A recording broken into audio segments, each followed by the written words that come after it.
sudah banyak billboard ya Bapak, insya Allah maju jadi gubernur. Berarti sudah bulat memang tekadnya mau jadi gubernur tahun ini lagi Pak. Iya. Masalah terbesar petani hari ini adalah soal harga, bukan soal produksi. Oke. Sekarang yang sering kita dorong itu bagaimana meningkatkan produksi pertanian misalnya supaya banyak dia punya hasil dan sebagainya. Betul. Dorong tanya lagi, bisa itu Pak? Bisa. Kami tidak percaya, coba kasih jadi gubernur.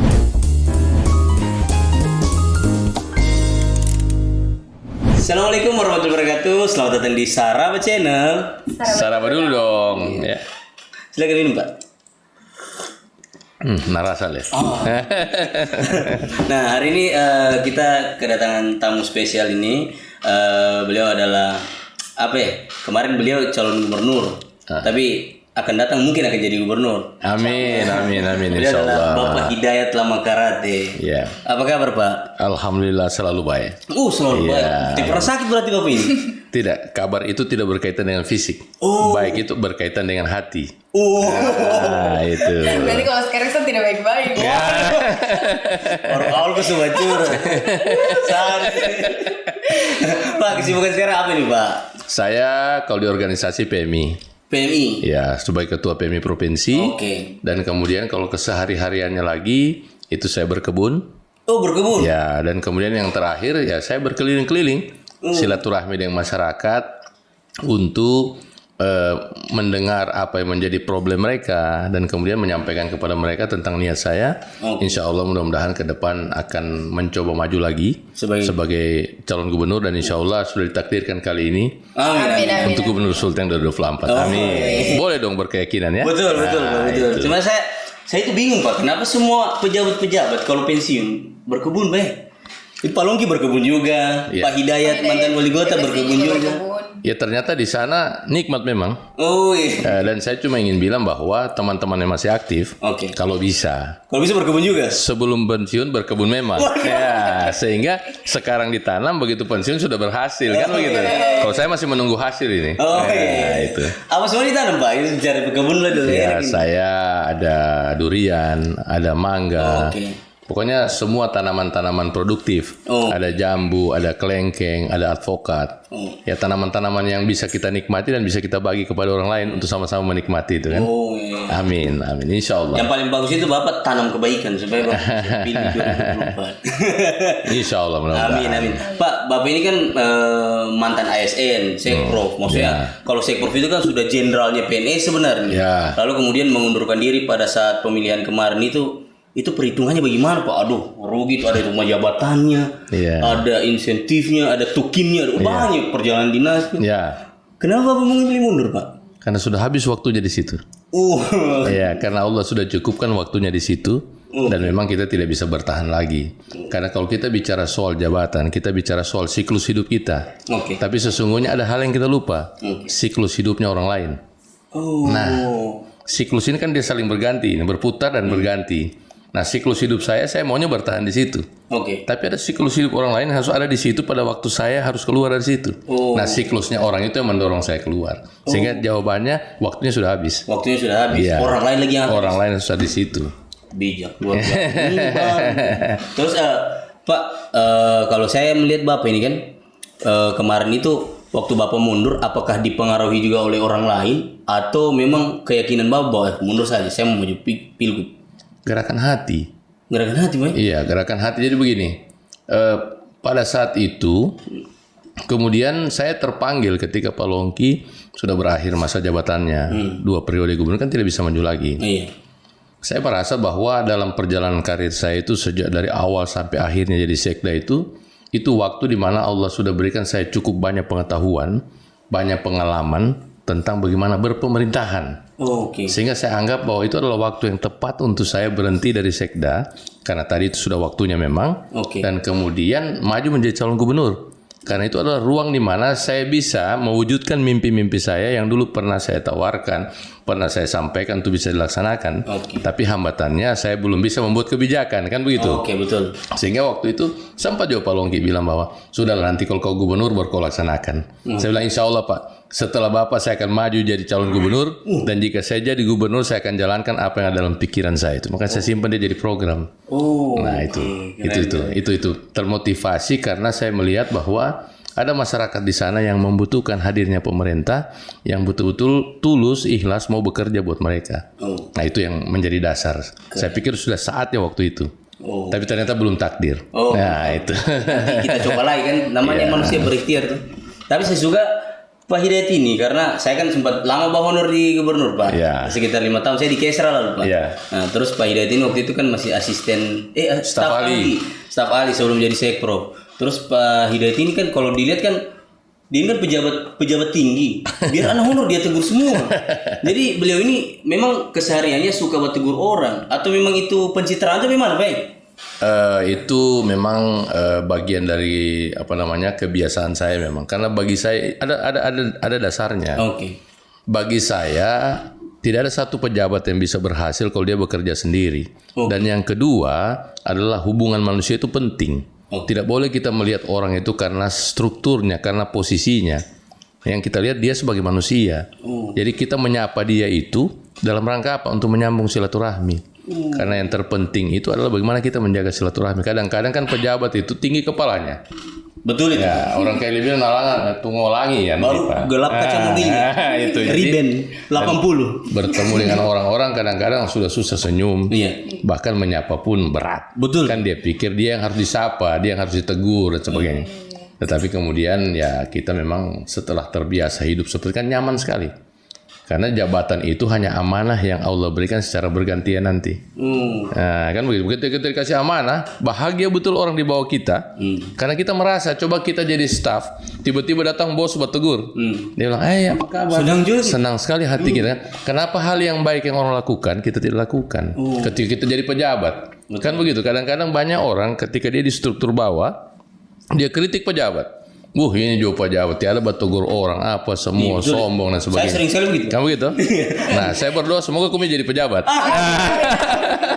Kalau Kumi jadi pejabat, adakah kemudian Kumi menjadi orang pertama yang ditegur oleh bawahan Kumi? Karena Kumi melakukan hal yang dulu pernah Kumi tegur kepada orang lain. Nah, itu yang kemudian saya anggap bahwa tidak boleh kita lakukan itu. Karena kita dulu di struktur bawah kita lihat tidak bagus modelnya pejabat begini. Betul, Pak. Nah, jangan sampai begitu kita jadi pejabat itu yang pertama kita lakukan.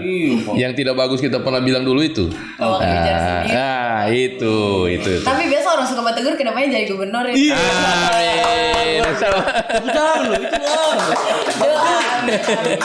Inilah kenapa saya tunggu dia. Iya. Dan saya juga senang sekali lihat podcastnya itu. Kenapa kau pengen? Sini, silakan tanya sini. Pak, seperti yang kita lihat ini insya Allah sudah banyak billboard ya Pak, insya Allah maju jadi gubernur. Berarti sudah bulat memang tekadnya mau jadi gubernur tahun ini lagi Pak? Kalau saya dari dulu bulat tekad saya dan keyakinan saya tidak pernah berubah. Jika ada satu nama tertulis menjadi gubernur ke depan waktu itu 2020, saya bilang itu adalah Hidayat Lama Karate waktu itu. Kan begitu? Tapi kemudian di ujungnya ternyata bukan Hidayat Lama Karate. Tinggal saya bilang, oh ya Allah ternyata bukan saya. Berarti takdirnya orang lain. Terima kasih Allah, Engkau ringankan bebanku. Makanya sampai ini saya bahagia. Tidak ada masalah. Tidak jadi gubernur itu bukan beban. Tidak jadi gubernur itu adalah sebuah kebahagiaan hari itu. Karena kita belum dikasih amanah, dikasih beban oleh Allah. Karena kita belum tahu kita sanggup tidak pikul beban itu. Kan begitu? Sehingga dalam kampanye saya sebutkan, ya Allah jika dalam proses ini aku belum pantas menjadi gubernur, jangan Kau jadikan aku gubernur. Kenapa? Sangat berat beban itu. Dan ketika Allah tidak jadikan, maka saya buat syukuran. Syukuran tidak jadi gubernur. Nah, ya kan? Iya, belum ada itu kan? Belum ada. Nah, orang tanya, Pak Imam tanya, baca doa apa ini, Pak?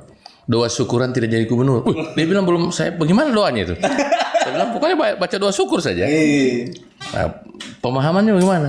Ya karena Allah ringankan beban kita. Ketika diringankan ya harus disyukuri, kan begitu. Nah, kadang-kadang orang tidak dikasih jadi sesuatu, stres. Betul, Pak. Ya kan begitu. Harus dipahami itu. Kalau belum jadi sesuatu berarti Allah belum kasih amanah yang berat buat kita kan, diringankan. Harusnya syukur. Berarti mungkin Allah dipersiapkan untuk memikul beban berat itu nanti ke depan. Insya Allah mudah-mudahan kan begitu. Keren. Tanya lagi gini.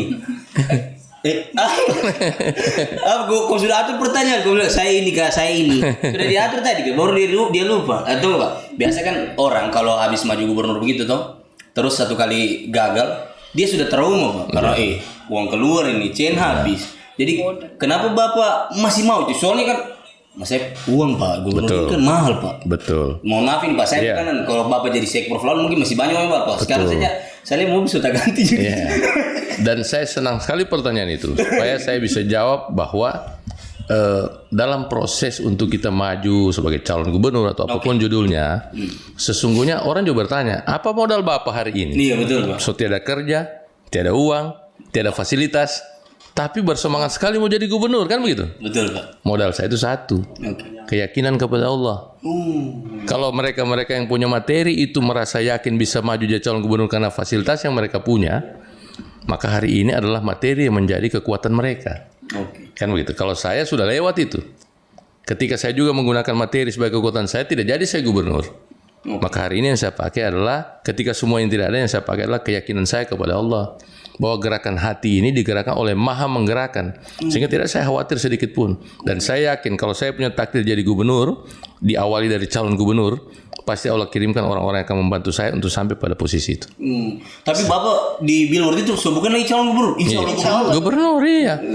Pertanyaannya apa yang salah dengan itu? Iya kan insya Allah tuh. Karena dulu saya tulis dulu calon gubernur. Hanya berhenti sampai di calon saja, kan begitu. Hari ini jangan calon lagi. Insya Allah gubernur. Oh. Iya kan, supaya jadi gubernur betul. Nah, insya Allah. Doa juga. Iya pacarmu itu bukan calon Vini. Insya Allah. Iya, itu. Harus bertanya. Kami tahu nggak apa anunya di masyarakat? Begitu dia baca itu Insya Allah gubernur. Tidak panjang ceritanya, tinggal dia bilang amin. Ya, kan begitu kan? Ya, gitu. Tapi kalau Bapak nanti jadi gubernur, jangan panggil Kak Arif jadi tim sukses. Kenapa sih?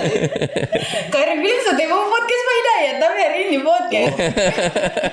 Ya ini saya jelaskan dulu nih. Iya, Waktu iya. itu kan sorry nih Pak. Waktu itu kan kita sempat janjian.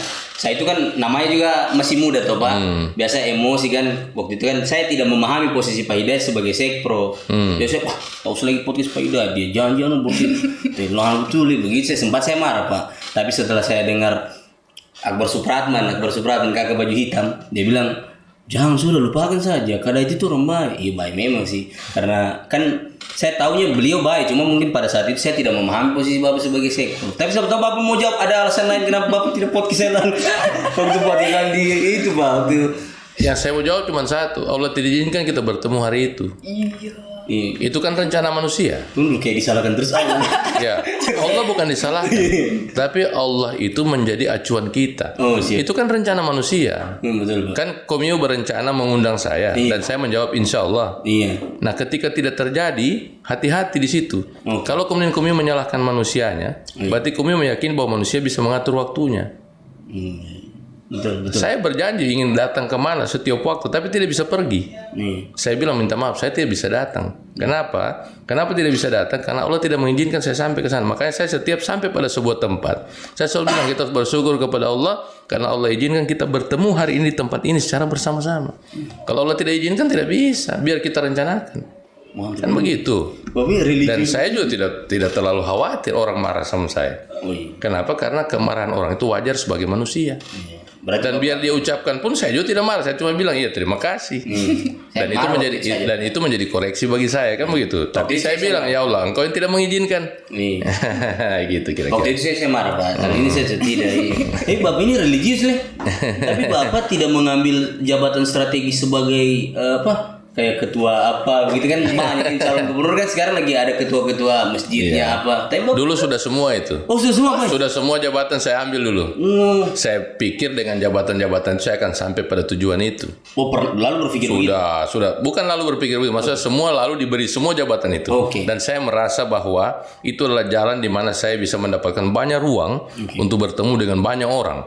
Apa yang tidak ada, bukan saya minta, orang yang tawarkan. Pak, kalau bisa Pak ketua ini, ya. Kalau bisa Pak ini, ya. Kalau bisa ini, ya. Penasehat ini, penasehat. Semua organisasi, kita jadi penasehatnya.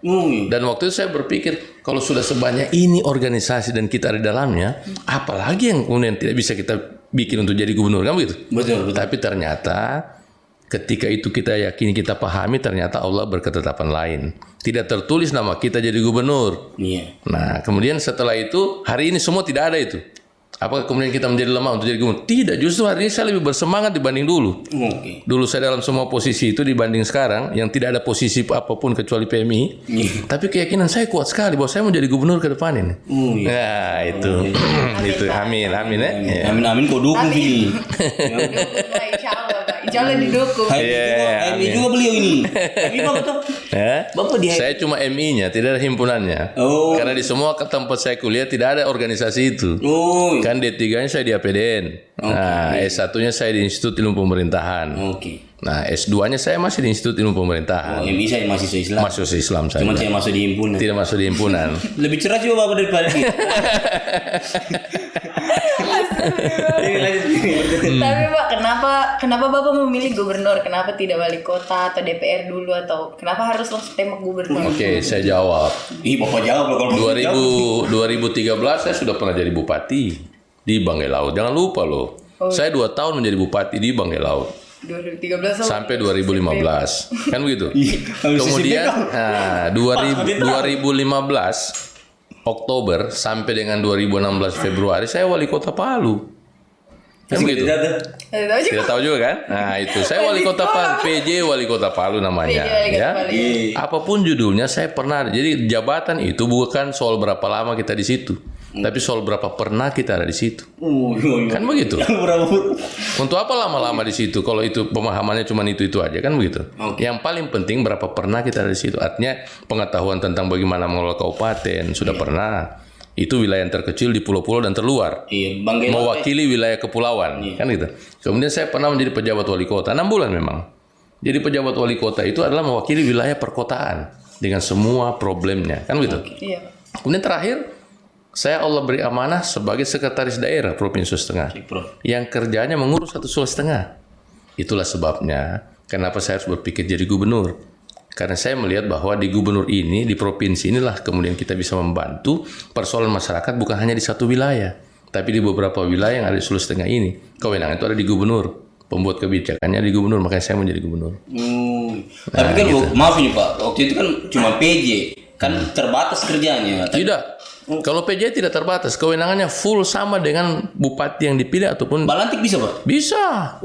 Saya di Banggai Laut malah membentuk struktur. Kemudian mengangkat pejabat, melantik pejabat, memberhentikan pejabat, memindahkan pejabat, mengelola keuangan. Semua pekerjaan kepala daerah semua saya Di kerjakan. Palu begitu juga. Palu juga begitu. Cuma Bapak kejar di Pura lalu waktu di Palu ya. Sudah, waktu saya kadis kebersihan kan sesungguhnya Kenapa gitu? kadis kebersihan saya tahun 2010 itu, sesungguhnya Kota Palu itu sudah naik peringkatnya ke posisi di mana kita mendapatkan sertifikat Adipura. Oh 2010 Pak? 2010. Nah, Cudi, ketika iya Pak Judi wali kotanya dan saya kadis kebersihannya waktu itu.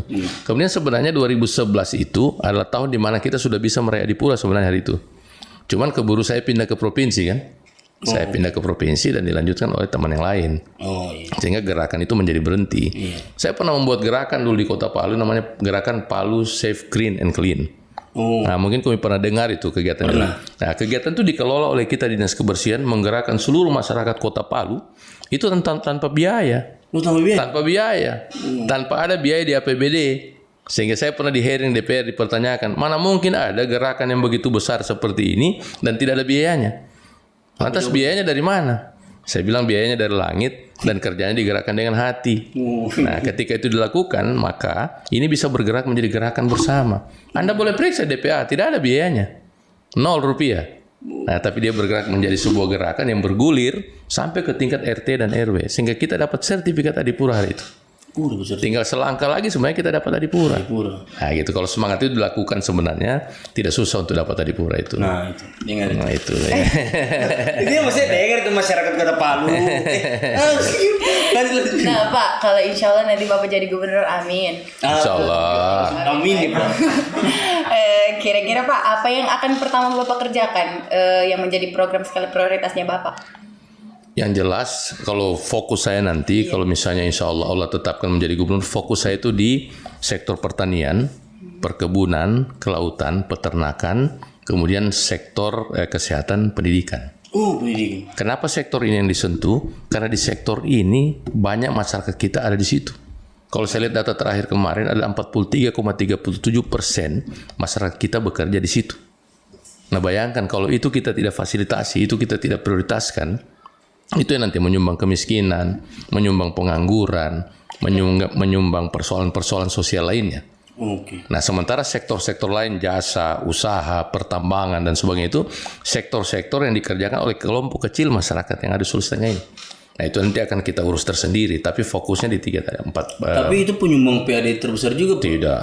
Oh, tidak, Pak? Dia bukan penyumbang PAD. Dia adalah potensi sumber daya yang bisa memberikan penghasilan bagi masyarakat ada di sekitar harusnya. Iya, harusnya. Karena kalau PAD itu dari sektor itu mengambilnya itu tidak semudah karena ada tambang di sana, kita bisa ambil uangnya untuk store jadi APBD kita, pendapatan kita, tidak begitu. Ada mekanisme, ada aturannya. Bagaimana hasil bumi itu bisa kembali menjadi pendapatan daerah.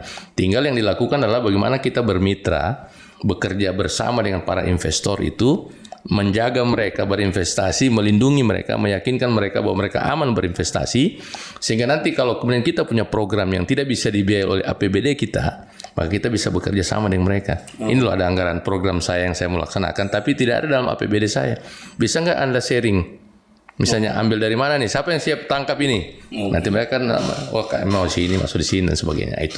Itu namanya membangun Sulteng tidak menggunakan APBD, tanpa APBD. Tapi menggunakan mitra-mitra itu untuk mendorong supaya mereka betul-betul terlibat berpartisipasi untuk kepentingan masyarakat kita. Itu loh. Pasti kau bingung, Vini. Soalnya saya juga bingung, tapi bantu juga saya tadi. Karena itu harus dijawab seperti itu. Karena pemirsa yang mendengar ini kan banyak yang paham. Iya, betul. Nah, sehingga saya harus jawab serius kalau yang itu. Maksudnya, kalau yang tadi kan sambil bermain. Jadi kita paham gitu. Nanti setelah ini baru dijelaskan ulang supaya kau paham toh. Berarti 43 tadi data yang saya lihat 43 perkebunan termasuk di situ. Iya, termasuk pertanian. Bapak juga ada situ kan? Iya. Hari ini saya bagian dari itu. Palunggi ada semua sih. Ada semua. Ini bagian dari itu, Pak. Iya. Dan saya merasakan bagaimana kesulitan mereka. Kenapa saya ada di sektor itu? Karena memang itu akan jadi fokus saya ke depan. Ketika saya terlibat, saya rasakan, oh ya memang susah memang.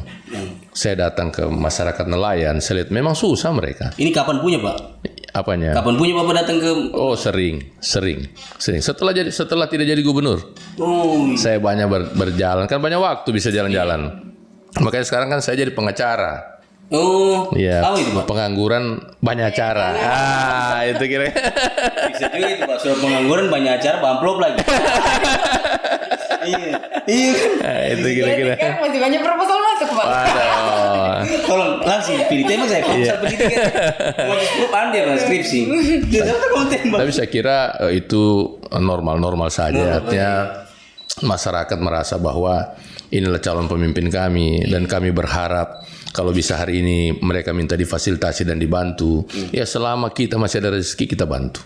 Saya selalu berpikir dan saya kemarin mendapatkan pencerahan dari Pak Cudi, Pak Rusdi Mastura selaku gubernur kita.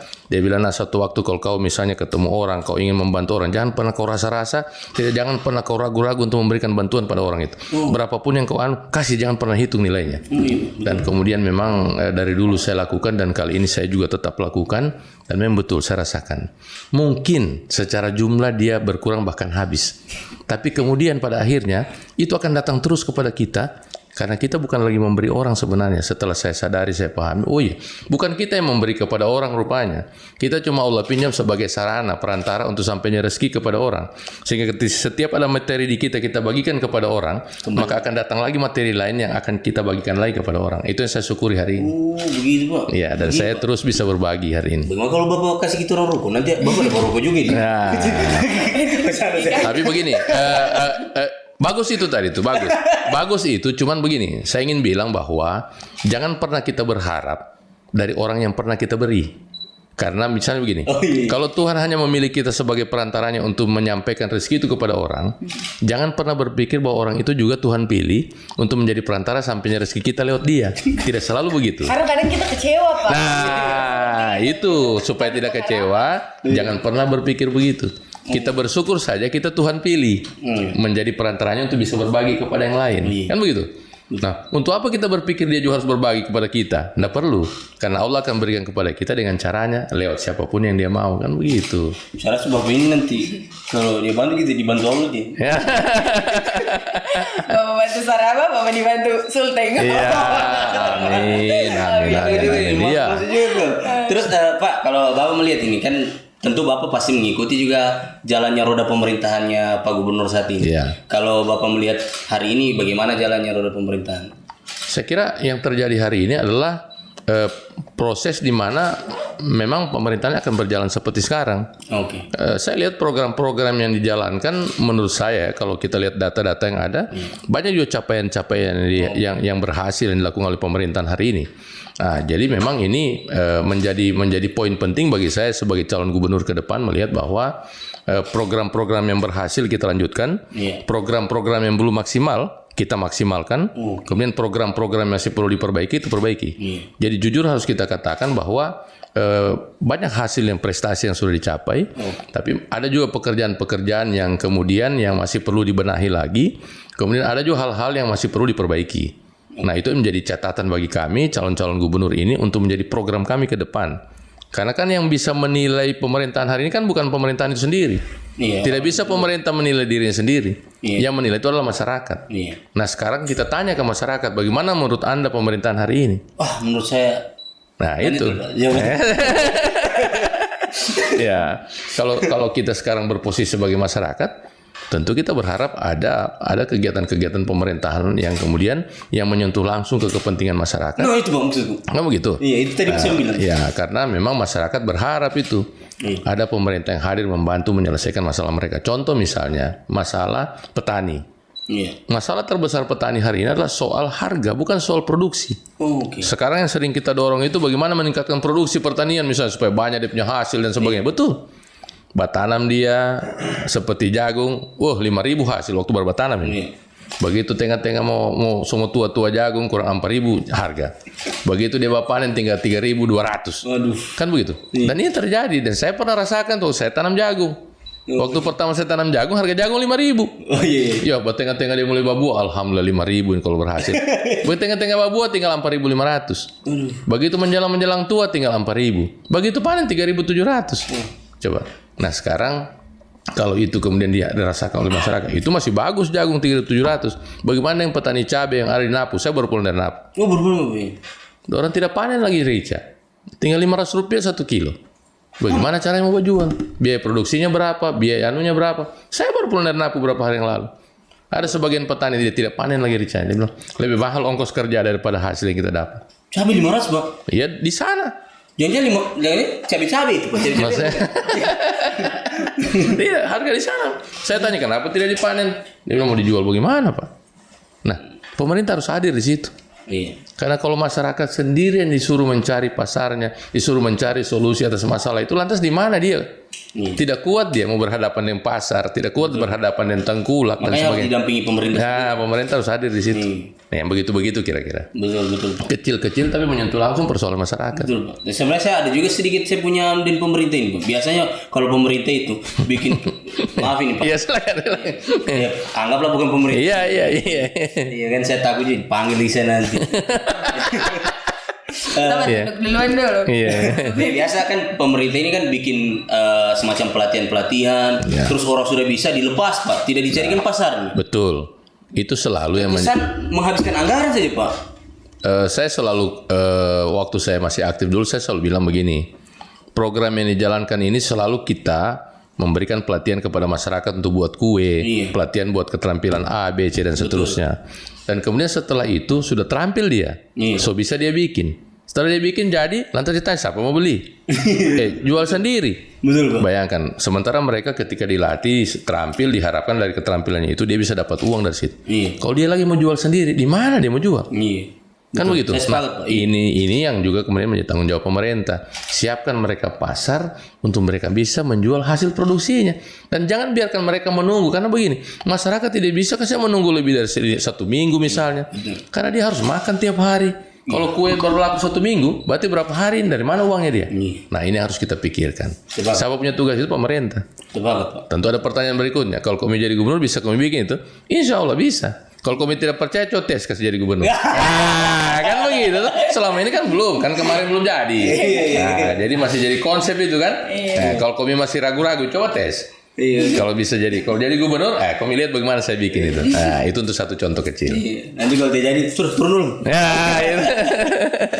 Kita orang juga Pak, biasanya habis pelatihan begitu, kenapa kita orang juga tidak harap lagi pemerintah untuk mendampingi? So dikasih honor gitu orang Pak, honor pelatihan. Jadi sudah tadi yang Dianggap selesai persoalan. Kalau bagi saya tidak selesai.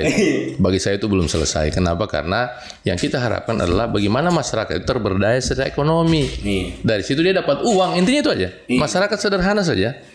Kalau dia dilatih, dia bisa dikasih alat, dikasih bahan, dikasih modal kan begitu. Dia berharap bisa jadi. Dia bikin jadi. Setelah jadi, lantas dia sudah jual sendiri. Kalau ada yang beli, kalau tidak ada yang beli kasihan. Habis modal. Betul. Jadi minta modal lagi. Nah, akhirnya programnya itu adalah bantuan modal terus-menerus dan tidak pernah berhenti dan tidak pernah ada evaluasi sampai sejauh mana program itu berhasil atau tidak berhasil. Betul Pak. Nah itu. Di Parigi begitu juga. Nanti ada pokok. Nantilah saya cerita, jangan di sini. Iya. Ada pertanyaan lagi? Oh iya ini Pak. Ada pertanyaan. Oh sorry. Kok pertanyaan ini? Pak, Bapak juga menjabat sebagai ketua PMI. PMI provinsi swasta. Apa itu dikerja di situ Pak? Tiap hari donor darah? Kalau di PMI sebenarnya itu betul organisasi kemanusiaan. Donor darah itu salah satu unitnya saja. Unit usaha PMI. Jadi unit usaha PMI itu adalah unit donor darah namanya UDD. Oh, ada unit lain berarti? Iya, unit donor darah. Di situ ada kepalanya, tapi ketua PMI yang mengangkat. Jadi dia bagian dari struktur PMI. Nah, jadi dia nanti akan mengelola itu bagaimana darah, bagaimana transfusi darah, orang donor darah dan sebagainya. Dari situ nanti sumbernya. Dia kelola, kemudian bekerja sama dengan rumah sakit dan sebagainya. Itu salah satu saja. Selebihnya itu masih banyak kegiatan seperti penanganan kebencanaan. Masuk juga PMI, Pak? Masuk. Kita punya tenaga-tenaga terampil yang bisa membantu untuk menyelesaikan persoalan air bersih, persoalan hunian sementara, persoalan kedaruratan, kecelakaan kedaruratan di lapangan ketika bencana. Kita punya tim semua. Kita punya ambulans, kita punya mobil jenazah, kita punya mobil-mobil tangki yang bisa untuk mensuplai air. Kalau misalnya masyarakat membutuhkan air misalnya karena ada kekeringan dan sebagainya, itu boleh menghubungi PMI. Dan kita siap untuk memfasilitasi untuk mensuplai air. Ada syaratnya Pak? Tidak ada, surat permohonan saja. Itu gratis Pak? Kalau yang misalnya mampu kita biayai, dalam operasional kita ada, kita gratiskan. Tapi kalau kemudian dia digunakan dalam waktu lama, bekerja sama dengan pemerintah daerah setempat misalnya, sebagai tempat misalnya terjadinya bencana, bisa kita kerjasama. Jadi yang menyampaikan mobil kita kirim, tenaga kita, operasionalnya mereka. Nah, kalau untuk darurat-darurat sesekali, kita tanggulangi, gratis. Kalau untuk kebencanaan kan berhari-hari. Berhari-hari. Itu biasa pemerintah daerah setempat melalui dana tanggap daruratnya, itu dia biayai. Seperti di Mamuju, Sulawesi Barat kan beberapa waktu di sana. Yang lalu itu. Nah itu, gitu kira-kira. Keren. Berarti menyediakan jasa, PMI. Iya, layanan kemanusiaan. Kalau saya tidak pernah donor darah Pak, serius. Saya takut donor darah Pak. Kenapa? Kayaknya banyak penyakit gue. Saya takut juga kalau misalnya anak kecelakaan terus butuh darah, saya kasih darah, dia jadi darah daging. Jadi sebenarnya kalau masyarakat paham bahwa mendonorkan darah itu selain dia bermanfaat untuk keselamatan orang lainnya, mendonorkan darah itu juga memberi kesehatan kepada kita. Jadi ternyata darah kita ini kan hanya berputar-putar dalam tubuh kita. Kalau dalam kurun waktu tertentu darah itu kita keluarkan, seperti sekarang maksimal 350 cc. Nah, maka ketika dia keluar 350 cc, tubuh kita akan segera memproses darah baru. Memproses darah baru sehingga kita bahkan jadi lebih sehat. Lama sekali sudah darahku berarti. Ya, iya lama seumur Komi hidup berarti darah Komi hanya keluar kalau kena pisau, luka, darah itu pun cuma sedikit. Ada juga yang lain. Itu saya lanjut, Pak. Iya. Padahal sebenarnya tidak sakit juga donor. Tidak yang pernah. Sudah berapa kali? Nah, itu kan terasa itu orang yang sering pusing-pusing kadang sakit kepala. Saya, Pak. Berdonor darah itu asal tidak tensi tinggi ya. Ada syaratnya nanti itu. Tensinya tidak tinggi, kemudian HB-nya normal. Nah, itu bisa. Dites semua juga. Iya, tidak punya penyakit tertentu. Insya Allah, Pak. Itu diperiksa semua itu. Karena kan akan dimasukkan ke dalam tubuh orang lain. Sehingga menjadi sehat Tapi kalau kita tidak sehat, bisa jadi tidak sehat orang yang menerima. Nah, itu. Semua sudah ada anunya. Saringannya sudah ada semua. Keren. Tapi Bapak sampaikan juga ke masyarakat bahwa donor darah itu penting. Iya, jadi sebenarnya masyarakat Kota Palu, Sulawesi Tengah pada umumnya, kalau seandainya berkeinginan untuk berdonor darah, itu di Sulawesi Tengah ini ada 5 unit donor darah yang ada di kabupaten kota dan 1 di provinsi. Jadi 5 itu ada di kabupaten, ada di Toli-Toli, kemudian ada di Luwuk, ada di Bangkep, ada di Balut, kemudian ada di Kota Palu sendiri. Itu yang provinsi punya. Jadi bisa datang ke unit donor darah itu untuk mendonorkan darahnya. Berdonor darah itu prinsipnya bahwa setetes darah kita bermanfaat untuk kehidupan orang lain. Yang kedua, donor darah yang kita keluarkan itu untuk menyehatkan kita. Keren. Mantap. Kalau sekarang Bapak minta masyarakat donor darah, tahun depan minta donor suara. Saya kira luar biasa. Insya Allah. Saya selalu bilang bahwa begini, kami sudah datang untuk menyampaikan niat kami. Iya. Beberapa kandidat itu sudah datang untuk menyampaikan niatnya untuk menjadi gubernur ke depan. Iya. Saya pun juga lakukan itu. Jadi ketika kami datang menyampaikan niat itu dalam rangka untuk memberitahu kepada masyarakat bahwa ini loh, kami ini digerakkan hati kami untuk datang kepada kalian untuk menyampaikan niat itu. Iya. Soal kami terpilih atau tidak terpilih itu urusan takdir manusia. Iya. Dan kemudian yang kedua dalam pemahaman saya bahwa sudah ada nama yang tertulis sana untuk gubernur berikutnya. Iya. Sudah ada nama berikutnya. Nah, kalau kemudian nama kita yang tertulis, maka Allah akan menggerakkan hatinya orang itu memilih nama yang sudah tertulis itu. Dan ketika dihitung jumlahnya lebih banyak daripada mereka yang tidak tertulis namanya. Iya. Itulah sebabnya ada yang menang dan ada yang belum beruntung. Kan begitu. Jangan dibilang kalah. Tidak boleh. Belum beruntung. Nah itu. Oh, keren. Nah kalau saya hari ini berkeyakinan bahwa untuk ke depan itu nama yang tertulis itu Hidayat Lama Karate. Nah, hari ini loh berkeyakinan ya. Insya Allah. Nah, kan begitu. Di Makanya Lauhul Mahfuz. Mas Suara. Itu betul. Itu sebabnya tagline saya itu Insya Allah Gubernur Sulteng 2024. Karena itu keyakinan saya hari ini. Iya, kan? Kalau ternyata bukan dia, bukan lagi nama kita, baru kita bilang lagi, oh ternyata bukan saya. Kan tidak susah, repot. Iya. Dan semua orang boleh mengatakan itu. Dan setiap kandidat saya bilang kalau mau maju di satu kontestasi politik apapun, yakini bahwa kalau satu orang itu saya. Insya Allah, tapi jangan lupa kan bagi yang Muslim. Oh iya. Nah kan begitu. Itu. Tunggu, kita mau masuk pertanyaan mana kan? Berarti boleh sambil serubut saraba ini? Dari tadi sih. Nah rasa ini, sadap ini. Sarap. Enak. Saraba channel. So bisa kayaknya kan baju saraba. Iya. Ya, saya mau matikan nanti ini. Sarapan temanku ini di store sini. Ya, sekalian Bapak kayaknya gondrong juga. Nanti kalau Bapak mau gunting rambut, ada juga di sana Edison Barbershop. Iya. Tinggal DP alamat di Sherlock ya. Iya, nah, iparku yang punya. Luar biasa. Iya. Dan saya mau coba itu. Oh iya, Pak. Kalau pas DP guntingan terpaksa langganan situ lagi nanti. Ya, itu. Kan udah terus, Pak. Oh tidak, saya sama orang Kaili sekarang. Oh, saya orang Iya. Kaili. Atau Bapak gunting di sini di asli ada tempatku, Pak. Iya. 15.000 saya dia. Ah itu. Oh, tapi dengan sapi isap surya dia jatuh-jatuh di Singapura. Tadi. Astagfirullah. Iya betul, Pak. Betul. Tapi enak dia Pak urut. Ya, itu yang penting. Iya. Jadi 15.000 kalau dia diurut jadi 30.000. Iya kan dia beli somai apa serius. Tapi bilang ganti sampo, abu rokok jatuh di kepala. Sampo yang dia gunakan juga penting yang 500 rupiah. Sebut merek lagi nanti tutup, Pak. Silakan pertanyaan ini.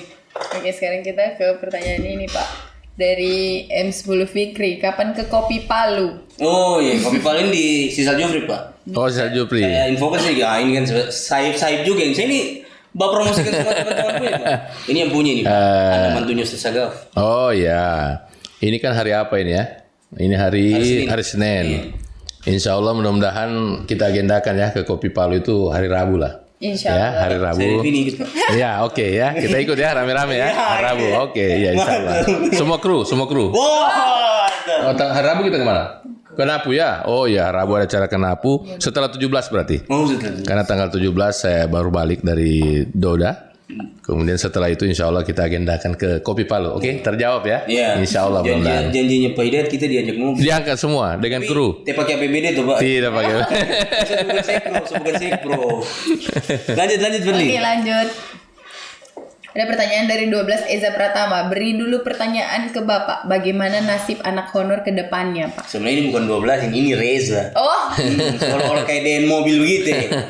Reza Pratama. Jadi begini, pemerintah punya kewajiban memberikan informasi yang benar kepada tenaga honor ini.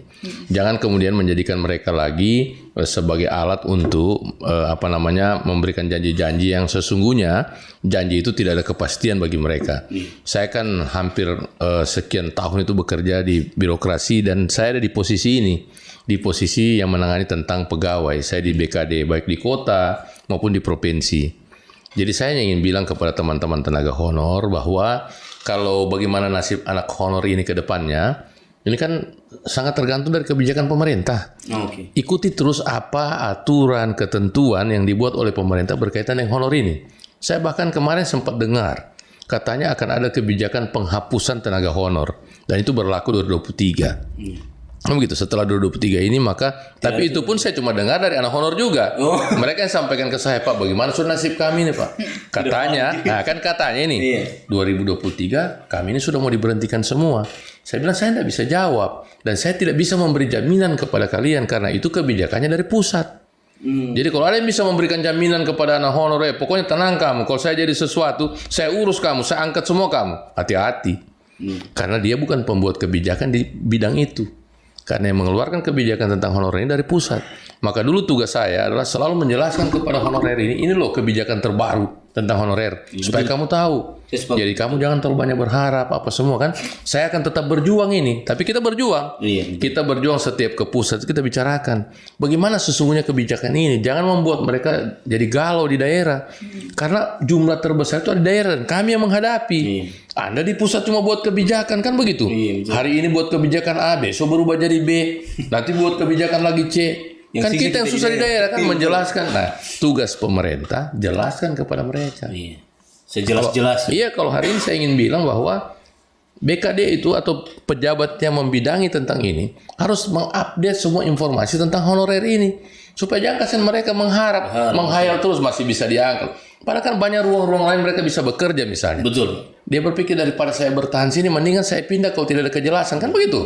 Keluar dari situ. Jangan kasihan mereka terjebak dengan harapan-harapan tadi. Betul. Kalau saya bilang buat tenaga-tenaga honor, kalau kalian punya ruang lain untuk bisa bekerja dan menghasilkan sesuatu, keluar aja dari situ. Jangan harus dihonorer, Pak. Untuk apa kamu kerja di situ? Kamu tertekan, bertanya tidak ada jawaban dan tidak ada kepastian. Sementara penghasilanmu menurut kamu sendiri tidak cukup untuk membiayai hidupmu. Betul. Begitu kok keluar dari situ, banyak ruang-ruang lain sebenarnya mereka bisa mendapat. Sama dengan saya kemarin waktu pegawai. Saya berpikir bahwa tidak ada di luar pegawai ini ada tempat untuk bisa kita dapat uang. 31 tahun saya bekerja di situ.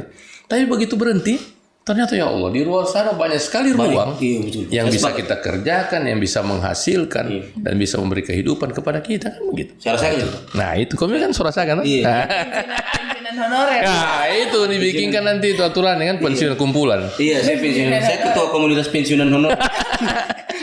Kayaknya bukan pensiun, Pak. Coba ditandatangani lagi. Bukan beliau yang tanda. Iya, itu kira-kira itu. Capek jadi honorer, Pak. Iya, 2 tahun saya jadi honorer, jadi pembalap saya. Iya, tiap hari saya mau kejar absen. Nah, itu. Kalau tidak absen dipotong honor. Pembalap mana? Makanya harus disiplin, tidak terlambat, Tapi yang penting ada kepastian. Ada kepastian. Ada istri, jadi nggak sih bang. Sekarang belum bang. Lanjut. Ada pertanyaan dari Krisman, Pak. Intinya 2024 jatahnya Prabowo dan Papa Ara. Iya. Papa Ara itu teman saya. Pak Iwan Lapata. Dan bagi saya ini bukan hal yang tidak mungkin. Semua orang boleh jadi gubernur. Saya bilang tidak boleh. Semua orang boleh. Makanya dalam banyak kesempatan ketika saya bertemu dengan beliau, saya bilang sama beliau, jangan ragu-ragu mau jadi calon gubernur. Kalau Komio sudah tergerak hati Komio mau maju, laksanakan. Dan saya bilang sama beliau, orang yang paling siap untuk jadi calon gubernur ke depan menurut saya adalah Komio. Kenapa? Karena Komio hari ini punya fasilitas, Komio punya jaringan, Komio punya dukungan, punya kekuatan. Lantas kenapa ragu-ragu? Bismillah. Nah, hanya beliau bilang, yuk saya maju gubernur. Maju. Jangan Komio lihat ada orang lain di luar sana yang juga mau maju gubernur. Karena Komio mau maju, saya mau maju juga. Tapi apa yang salah kalau kita orang dua maju? Tidak ada yang salah. Saya pasangan. Iya. Jadi pasangan. Iya, tidak ada yang salah. Tidak ada yang salah. Kalau Papa Ara bisa, Papa Imum juga. Iya. Dan saya bilang sama teman-teman, jangan dihalangi orang yang mau maju untuk menjadi calon gubernur ataupun apa yang mereka inginkan. Karena semua lewat gerakan hati. Saya tanya kamu dulu. Iya, silakan. Coba angkat jari kita 5 ini. Coba sebut siapa semua calon gubernur di Sulteng ini. Bapak, Oke, Pak 1. Hidayat Lamakarate, Anwar Hafid, Oke, 2. Irwan Lapati, 3. Hitung wali kota 1, Pak Hadianto. Karena saya sudah Maaf, menyatakan. saya lupa Pak Wali. Maaf. Ya. Pak Hadianto Rasid Oke, dengan 4. Arif Supardi Ibrahim. Nah itu. Taruhlah itu. Iya boleh, tidak salah. Berarti 5. Saya tanya kamu berapa jumlah penduduk Sulsel? Aduh, berapa sekarang, Pak? Yang jelas lebih dari 3 juta. Iya, 3 juta. Karena jumlah DPR kita sudah 55. Itu tandanya, Naik. ya kan? 3 juta lebih berarti kan? Oke. Apa cuma 5 orang yang memang bisa jadi calon gubernur? Dari 3 juta orang. Harusnya lebih. Harusnya lebih tuh. Tapi yang hari ini yang terjadi berapa? Yang kami sebut tadi hanya 5. Iya. Dari 3 juta orang. Itu yang terakhir itu jelas tadi, Pak. Oke lah, anggap saja jelas. Karena itu boleh diucapkan, boleh dipikirkan, boleh diucapkan, dan tidak boleh ada orang melarang. Iya. Saya Kan punya begitu? calon gubernur, wakil itu dia. Iya. Menuju Sulteng yang jeduk-jeduk. Nah jadi kalau dari 3 juta lebih penduduk Sulteng, lantas hanya 5 orang yang menyatakan niat, itu artinya apa? Artinya adalah bahwa 5 orang ini yang digerakkan hatinya oleh Allah untuk masuk ke ruang-ruang itu, sehingga jangan ragu-ragu. Kalau ada gerakan hati, maju. Tidak usah berpikir tentang orang lain. Tidak usah dengarkan apa yang orang kerjakan dan tidak usah lihat apa yang mereka buat. Dan kemudian kerjakan saja apa yang mampu kamu kerjakan dengan semua fasilitas yang ada sama kamu. Makanya dan kemudian kamu akan bergerak maju ke depan. Kan begitu? Betul. Kalau kita sibuk urus orang punya urusan tak putar-putar di situ ya kita. Betul. Sepakat. Orang di sana bikin begini, kita bikin juga. Tidak perlu. Karena setiap orang itu akan diperjalankan dengan cara yang Allah sudah tentukan. Itu loh. Ya, tidak usah khawatir. Dan saya juga sepakat. Kalau Iwan Lapata maju, sepakat saya. Hadianto maju, sepakat saya. Anwar Hafid maju, sepakat. Artinya generasi Sulawesi Tengah ini sudah banyak yang siap untuk bisa jadi gubernur. Dan yang ya kan beliau wakil rencana. Dan yang pasti bahwa di antara 5 itu pasti, insya Allah mudah-mudahan ada yang jadi 1. Amin. Nah, semua 5 ini boleh berkeyakinan. Yang 1 itu adalah dia, adalah saya, kan begitu. Bapak bilang yang 1 ada lihat tapi Bapak begini. Ya kan? Berkeyakinan. Iya betul. Artinya memotivasi yang lain supaya kita bergerak ini betul-betul dengan semangat bahwa ini karena Allah yang menggerakkan. Bukan karena nafsu kita ingin menjadi penguasa, bukan. Betul. Tapi kita digerakkan, mari kita berjalan. Iya. Setelah kita berjalan, mari kita berkeyakinan. Iya. Ya, kalau mereka berkeyakinan, saya juga kan begitu. Iya. Tidak boleh baku larang. Masa orang berkeyakinan dimarah? Iya, betul, Pak. Kan salah itu. Betul. Toh saya berkeyakinan saya semua yang tanggung resikonya. Iya. Kalau saya mau maju, saya semua yang tanggung resikonya. Kalau saya tidak berhasil, saya juga yang tanggung resikonya. Apa masalah di orang lain? Iya, terus dipikirkan sebenarnya orang terus Itu juga kan. dengan yang keyakinan. Dengan keyakinan, bismillah. Nah, kan begitu. Supaya enak kita maju kan. Betul. Tidak baku marah maksudnya. Iya. Kemarin nanti Bapak singgung enggak? Oke. Lanjut, Fadli. Matau banyak. Mau tahu ya. Oke, ada pertanyaan dari Reza Novikar. Sehat selalu Pak Bosku. Oh, ini Alhamdulillah sudah dijawab tadi. Iya. Sehat dan bahagia selalu. Sehat dan bahagia. Saya kalau orang tanya, Bapak sehat? Jawabannya bukan sehat, saya bilang. Apa Bapak sehat? Saya bilang tidak, senang. Senang, Pak. Kenapa? Kalau sehat belum tentu senang. Tapi kalau senang, biar sakit-sakit sedikit tidak kelihatan dia sakit. Iya, betul. Nah, jadi lebih bagus jawabannya senang. Senang. Sekarang kalau ditanya saya senang. Iya. Lanjut. Oke, lanjut. Dari MHM Ade Awal. Pasangan dengan siapa nanti di 2024, Pak? Iya. Pasangan itu adalah orang nanti yang akan ditakdirkan untuk menjadi wakil gubernur. Jadi kalau saya ditakdirkan menjadi gubernur, maka akan datang pasangan kepada saya itu orang yang punya takdir jadi wakil gubernur. Siapa itu kita tunggu saya nanti. Iya. Karena saya belum tahu juga siapa yang punya takdir jadi wakil gubernur ke depan, kan begitu. Yang saya baru tahu yang punya takdir jadi gubernur. Tapi Bapak punya kriteria enggak untuk pasangan? Tidak ada. Tidak Tidak ada saja? kriterianya. Siapapun yang datang. Yang akhirnya berpasangan, maka saya yakin itulah yang Allah kirimkan buat saya untuk menjadi teman saya berjuang di proses ini. Siapapun. Termasuk Pak Demul kan? Iya, siapapun. Tidak ada kriterianya. Tidak ada kriteria. Dan pada akhirnya ketika ditetapkan berpasangan, maka itulah yang saya yakini sebagai pasangan wakil saya itu. Tapi yang jelas tadi itu, yang berpasangan dengan kita itu adalah orang yang takdirnya sama dengan kita.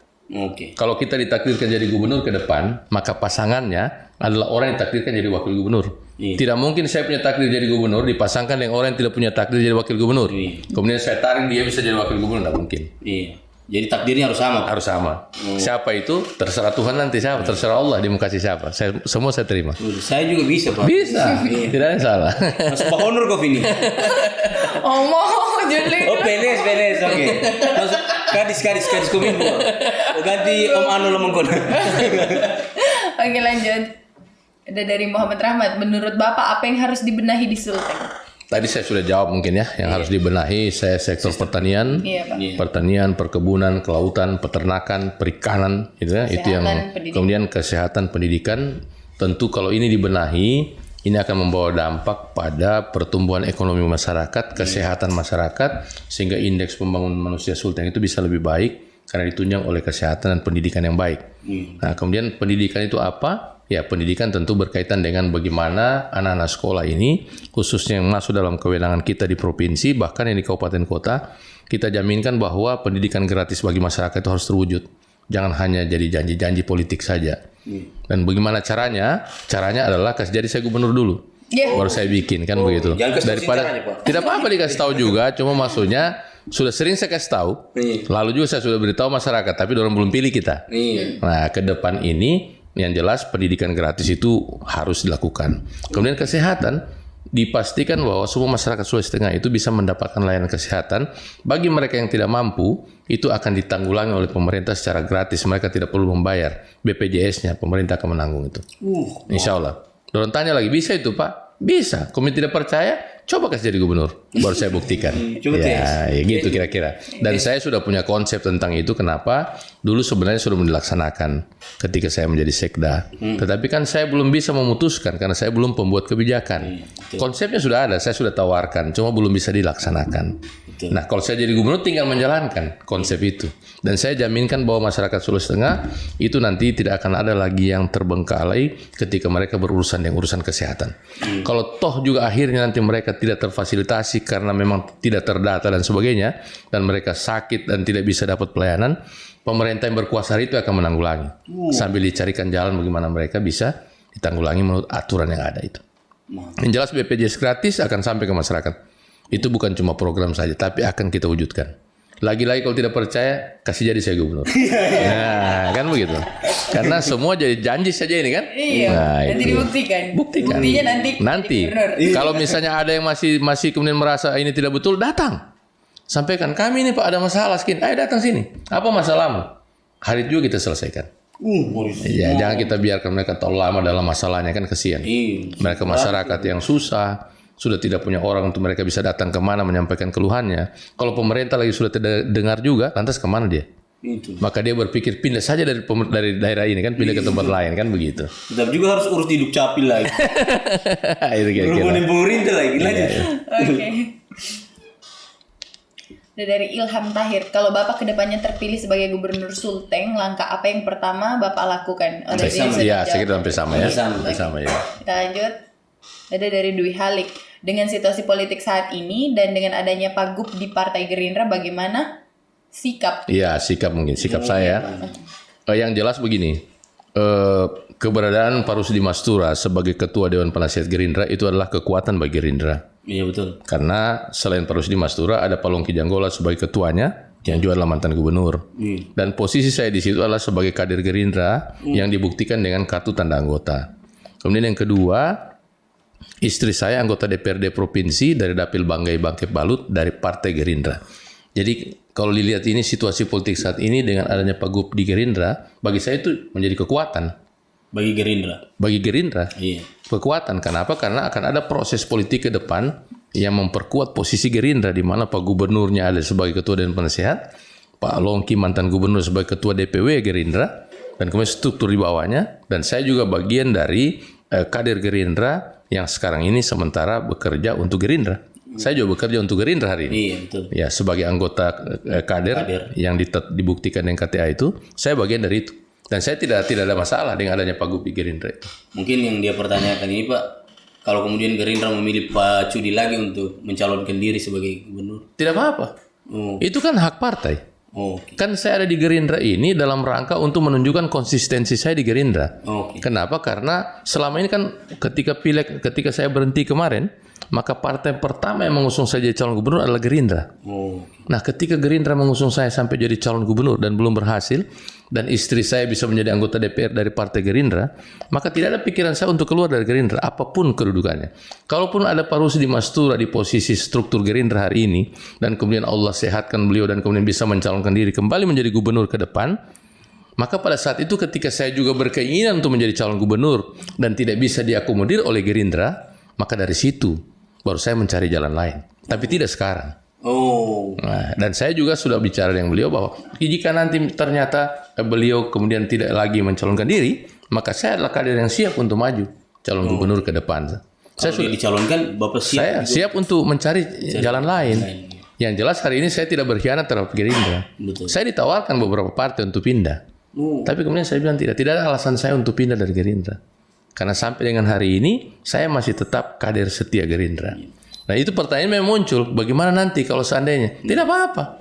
Maka saat itulah saya nyatakan ketika Gerindra tidak bisa memfasilitasi saya untuk menjadi calon gubernur ke depan, baru saya pamit kepada partai Gerindra. Saya pamit Pak, saya ingin mencari partai lain karena itu sarana dan jalan saya untuk bisa jadi calon gubernur. Oh, oke. Kan begitu. Jadi saya tidak berkhianat terhadap Gerindra. Tapi Gerindra yang tidak memfasilitasi saya dan kemudian saya pamit untuk keluar mencari jalan lain. Bebas. Nah, itu. Kira-kira begitu. Tapi saya tetap berharap insya Allah mudah-mudahan ke depan saya masih tetap bisa diusung oleh Gerindra. Amin. Nah, sehingga ketika orang tanya, apa partai Bapak nanti kalau maju ke depan? Saya hari ini saya jawab. Dalam kedudukan saya sebagai kader Partai Gerindra, saya akan mengatakan bahwa partai yang pertama yang saya bisa harapkan mendukung saya Gerindra. Alasan kedua karena istri saya Gerindra, itu aja. Nah, kalau toh akhirnya nanti Gerindra tidak mendukung, baru. Tapi saya masih yakin bahwa insya Allah mudah-mudahan. Berarti sama kita ini, Pak. Oh itu harga mati Prabowo presiden kita ke depan, kan begitu. Kalau kita di Gerindra, otomatis partai yang punya calon presiden salah satunya adalah Gerindra. Betul. Nah, Prabowo sebagai calon presiden. Prabowo, saya juga Prabowo. Kau Prabowo juga. nanti ada Anies Baswedan di sini, Anies Baswedan. Oke lanjut. Dari Abil 5109, izin bertanya Pak, boleh dapat bocoran untuk pasangan Bapak dua-duanya siapa Pak, sekaligus partainya? Nah, sudah tadi terjawab ya. Oke. Baik calon pasangan wakilnya maupun partainya sudah terjawab ya. Pak. Dari Tan Yunita Clara, Pak, yang lain sudah cari muka Bapak bagaimana? Kalau saya sih kan muka sudah ada. Iya. Maksudnya gini, yang dimaksudin mungkin banyak orang, banyak kandidat yang sudah mungkin turun ke masyarakat untuk bersosialisasi dan sebagainya. Ya mungkin mereka terpublish ya, mereka terpublikasi dengan baik ya. Kalau saya sih memang saya bergerak dengan cara saya sendiri. Dan saya berkunjung ke masyarakat itu bukan dalam rangka untuk menyampaikan tentang apa yang akan saya kerjakan, tapi hari ini saya lebih pada mendengarkan apa yang menjadi persoalan mereka. Sambil saya sampaikan bahwa insya Allah mudah-mudahan kalau saya jadi gubernur ke depan, maka masalah-masalah ini akan saya jadikan sebagai catatan penting untuk saya carikan solusinya. Jadi hari ini saya lebih banyak berkunjung untuk mendengarkan apa menjadi masalah mereka. Tidak ada bikin konten, Pak. Oh, bagi saya itu tidak menjadi, bagi saya sebenarnya belum. Kalau hari ini belum, karena kita datang dulu ke masyarakat, mendengar, melihat apa problem mereka. Baru kita catat menjadi bagian dari nanti apa yang kita programkan ke depan. Kira Bapak bikin lapor hidayat lemah karatit ya ada Pak. Udah tahu kan? Iya. Oke. Lanjut. Dari MH Isyam, apa kebijakan yang sangat ingin Bapak terapkan jika mempunyai hak tersebut? Hampir sama, Pak. Ya, saya kira kalau kebijakan kaitannya dengan program. Maka ketika kita tetapkan berapa program tadi, maka kebijakannya harus di sektor itu. Itu kebijakannya sejalan dengan apa yang kita programkan. Ya, pertanian, perkebunan, kelautan, peternakan, pendidikan, kesehatan. Itu. Saya sebut terus pendidikan, Pak. Iya. Kalau carikan jalan supaya dibantu pendidikan. Ya, bahkan juga saya berpikir tentang beasiswa kepada anak-anak daerah yang akan melanjut. Bahkan kemarin saya punya konsep sebenarnya tentang anak-anak berprestasi dari daerah ini yang ingin melanjutkan pendidikan di beberapa perguruan tinggi negeri yang ada di Indonesia. Bahkan kita akan mengirim dia ke luar negeri. Kalau misalnya ilmunya itu sangat bagus, misalnya didapatkan dari universitas yang ada di beberapa negara tertentu, kita boleh mempunyai program untuk mengirimkan mereka dengan beasiswa. Kenapa? Karena kita ingin lahir anak-anak daerah yang terampil, yang ilmunya tidak hanya dapatkan di daerah, di dalam negeri, tapi juga dari luar negeri. Kenapa itu dilakukan? Karena saya rasakan ketika kita belajar sejak keluar daerah, itu pemahaman wawasan kita melihat daerah ini berbeda. Kemudian apalagi kalau mereka keluar negeri, kan wawasan mereka lebih luas lagi. Harapannya ketika dia pulang, dia akan punya gagasan yang bagus sekali untuk mengembangkan daerah ini. Jadi daerah biayai dulu mereka. Setelah itu mereka jadi kader yang siap, generasi yang siap untuk membangun daerah ini. Tugas kita itu yang hari ini. Karena kita persiapkan untuk generasi yang akan datang. Supaya apa? Supaya di masa mereka itu, daerah ini berkembang sesuai dengan ilmu yang mereka dapatkan. Yang penting dia berprestasi dikirim ke sana, Pak. Ya. Dan dikirim ke sana, lo salah dia. Ya, itu. Saya kira itu harus rasional ya. Jadi kita sampaikan itu program yang memang betul-betul nanti akan membawa dampak kepada Sulawesi Tengah. Bahkan saya pernah di Banggai Laut dulu waktu jadi bupati, ada satu masyarakat di sana yang kemudian saya fasilitasi belajar S3 ke luar negeri. Karena ilmunya itu sangat langka, ilmu tentang darah waktu itu ya, berbicara S3 tentang darah itu. Saya bilang kalau suatu waktu nanti di negara sana kau ditawarkan untuk menjadi apa saja, kau dapat pekerjaan di sana, tidak usah kau balik dulu. Kau tinggal saya di sana. Tapi Pak, untuk apa saya tinggal di sana? Kalau kau tinggal di sana, siapa tahu masih ada anak daerah lain yang akan datang ke sana dan kau menjadi mentornya.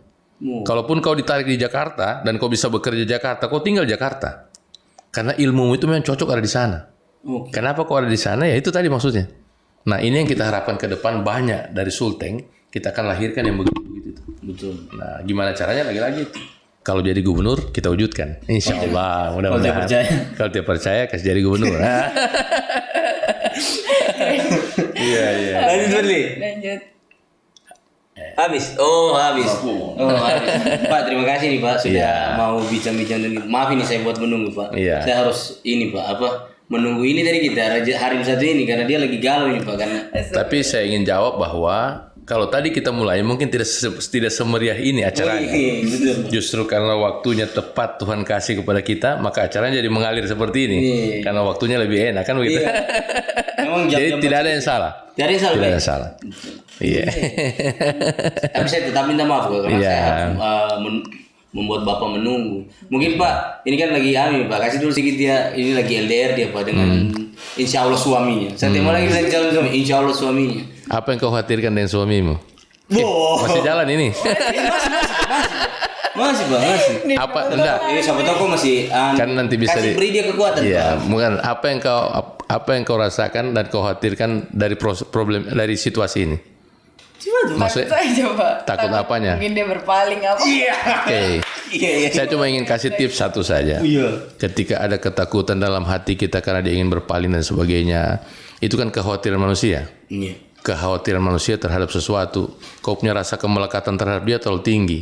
Kau anggap bahwa dia itu adalah milikmu dan dia itu wajib untuk kau dapatkan, kan begitu. Padahal hari ini kau belum menikah dengan dia. Kau baru bertunangan. Iya, sudah lamaran. Iya, belum itu. Kan baru lamaran toh? Belum menikah. Pateng kan. Iya, kan begitu? Belum. Iya, Pak. Jadi hilangkan kekhawatiran itu, hilangkan keraguan itu. Sampaikan keyakinan bahwa ya Allah, jika memang dia takdirku menjadi suamiku, pasti dia akan jadi suamiku dan dia akan datang sama aku hidup bersama-sama. Dia pergi pun mau kemana saja dia pergi, dia tidak akan pergi kemana-mana kecuali dia balik sama kau. Kau harus yakini itu. Jangan ada keraguan di hatimu, jangan ada kegelisahan di hatimu karena kegelisahan itu menyiksa kau nanti. Karena ketika kau pikirkan dia, kau tidak tahu apa yang terjadi di sana dan kau tidak tahu takdir Tuhan apa yang akan terjadi sama kau nanti, kan begitu. Jadi caranya tidak usah dipikirkan, serahkan sama Allah saja. Kenapa? Karena hanya Allah yang bisa mengatur hati kita. Kalau kau pikirkan kau susah nanti. Kau tidak bisa makan, tidak bisa tidur, kau khawatir, kau gelisah. Overthinking. Ya, kan begitu. Hanya kau berpikir macam-macam, kan rugi, sayang. Sementara di sana dia tidak apa-apa. Itu loh. Bayangkan ruginya itu. Hari ini kau berpikir yang hal-hal yang tidak baik tentang dia, sementara di sana dia tidak melakukan apa-apa. Rugi enggak itu? Rugi. Nah, kalau rugi, lantas kenapa kau pikirkan? Dan kalau kau ragu, kau khawatir, tidak akan terjadi sesuatu kepada dia kalau dia tetap jadi takdirmu. Tapi akan terjadi sesuatu dengan dia kalau dia bukan takdirmu. Dan saya hari ini melihat bahwa dia takdirmu. Ya, itu intinya. Karena Vini, kalau kau ragu-ragu, kau bisa saja kehilangan raga. Nah itu, kalau saya melihat itu. Yang penting, sandarkan keyakinanmu kepada Allah, bahwa hanya kepada dia kita menyerahkan semuanya. Hilangkan kekhawatiran itu. Saya punya anak 4, ya kan, ada yang di Jakarta, ada yang di Jogja, ada yang di Palu. Saya tidak tahu apa yang mereka lakukan di sana. Kalau saya pikirkan tentang mereka hari ini, maka saya tidak bisa tidur, tidak bisa makan. Bayangkan di Jakarta, apa yang tidak ada di sana. Maka saya bilang sama dia bahwa silakan lakukan saja apa yang kau lakukan, karena yang kau lakukan itu adalah bagian dari perjalanan hidupmu. Saya tidak bisa mengontrol kau untuk menjadi sesuatu. Apapun yang terjadi sama kau itu juga bagian dari perjalanan hidup dan takdirmu. Sehingga saya di sini bisa tidur enak, tidur tenang. Gitu, karena saya tidak pernah berpikir tentang mereka, karena saya yakin ada Allah yang jagakan mereka, kan begitu. Karena dia berjalan dengan takdirnya sendiri, bukan urusan kita, bukan yang kita perintahkan. Kita bilang ya jangan kau keluar, nah, mana kita tahu dia keluar? Nah, kan begitu. Nah, jadi itu. Makanya saya tidur enak, ya. Nah, mereka nanti ada kesulitan baru telepon, saya bilang iya sudah, nanti papa siapkan. Itu kewajiban saya menyiapkan fasilitas buat mereka. Nah, kau juga begitu. Kalau ada kesulitan telepon Pak Hidayat. Ya boleh juga. Artinya kalau ada galau-galau lagi untuk menguatkan keyakinan, menguatkan diri kita, silakan, tidak apa-apa. Karena memang hari ini itu kerja saya. Saya berkeliling, bertemu dengan banyak orang. Artinya Allah kasih kita pemahaman tentang bagaimana membesarkan, meyakinkan orang lain tentang kuasa Allah itu. Nah dari situlah kemudian kita bisa berbagi dengan orang lain. Itu pekerjaan saya hari ini. Di antara yang lain-lain itu. Makanya saya tidak pernah gelisah, tidak pernah khawatir. Tadi dia datang terlambat, saya tidak persoalkan. Kenapa? Karena memang belum waktunya dia mau datang. Jadi kami minta maaf pun saya bilang iya tidak apa-apa, minta maaf terus saja. Kenapa? Saya juga tidak perlu kasih maaf karena memang harus begitu kejadiannya. Nah, saya hari ini minta maaf, Bapak nanti tahun depan minta suara deh. Itu kira-kira. Soal rasamu, soal urusanmu dengan suamimu, jangan pernah pikirkan dia. Kau yakinkan saja kepada Allah bahwa kau harus berjalan dengan apa yang harus kau lakukan hari ini. Jangan terganggu semua aktivitasmu, hanya kau berpikir tentang dia. Ya kan begitu. Dan dia juga harus begitu. Jangan dia ragu dengan kau dan dia berpikir tentang kau. Karena kalian secara dunia sudah diikat oleh keluarga. Apakah ikatan ini kemudian menjadi jalan untuk kalian bersatu? Ini jalan jodoh kalian? Kalau tanda-tandanya iya. Tanda-tandanya karena sebagian besar orang yang sudah diikat itu insya Allah pasti berjodoh. Amin. Kan begitu ya. Nah itu saja. Sudah fini, tenang, terus galau-galau. Jadi boleh story-story galau. Pak, terima kasih Pak sudah. Oke, sama-sama. Mau hadir. Insya Allah sukses selalu. Amin. Sehat terus, bahagia terus. Amin. Dan jangan lupa tadi janjinya Bapak kita ngopi di kopi. Iya, setelah tanggal 17 ya. Tolong diagendakan. Setelah tanggal 17 saya minta dari semua kru. Dan kerabat dan sahabat. Termasuk adindaku. Diajak ngopi deh Pak. Insya Allah Bapak terpilih menjadi gubernur. Amin. Amin. Dan doakan juga Saraba. Tapi kalau Bapak ada kritik dan Saraba sebelum kita berakhir, ada enggak? Saya kira ini podcast yang paling menarik menurut saya. Betul, demi Allah saya bilang ini ada podcast. Ada kampung baru kayaknya Bapak. Tidak, ini podcast yang menarik menurut saya karena tidak dibatasi oleh waktu. Nanti kan kalian akan mengatur. Kemudian yang kedua, diskusinya lebih lepas. Terima kasih Pak. Dan kemudian kita hadir menurut diri kita sendiri. Jadi bukan sesuatu yang kita buat-buat, tapi kita dikasih kesempatan untuk hadir betul-betul sebagai diri kita. Nah inilah diri saya bilang. Ini diri saya yang sesungguhnya bahwa saya senang sekali karena saya bisa menyampaikan semua apa yang akan saya sampaikan tanpa dibatasi oleh ruang dan waktu. Artinya bebas saya berbicara. Dan semua yang saya bicarakan itu perlu kami tahu bahwa saya sudah minta dari Allah dari rumah, ya Allah jangan kau biarkan aku bercerita di tempat ini nanti itu hal-hal yang sesungguhnya tidak ada manfaatnya bagi orang lain. Dan semoga setiap ucapanku, lisanku itu adalah lisan-lisan yang tertuntun sehingga aku menyampaikan pesan-pesanmu kepada mereka. Sehingga pesan-pesan itu bisa menjadi pemahaman baru bagi mereka dan pemahaman baru bagi diriku. Karena setiap lisan yang aku ucapkan, aku dengarkan menjadi pengetahuan bagi diriku, mudah-mudahan menjadi pengetahuan bagi yang lain. Nah, itu. Tepuk tangan. Terima kasih Pak. Oke, sampai sama-sama. ketemu di episode berikutnya. Amin. Tetap di Saraba Channel. Saraba dulu dong. Saraba dulu dong.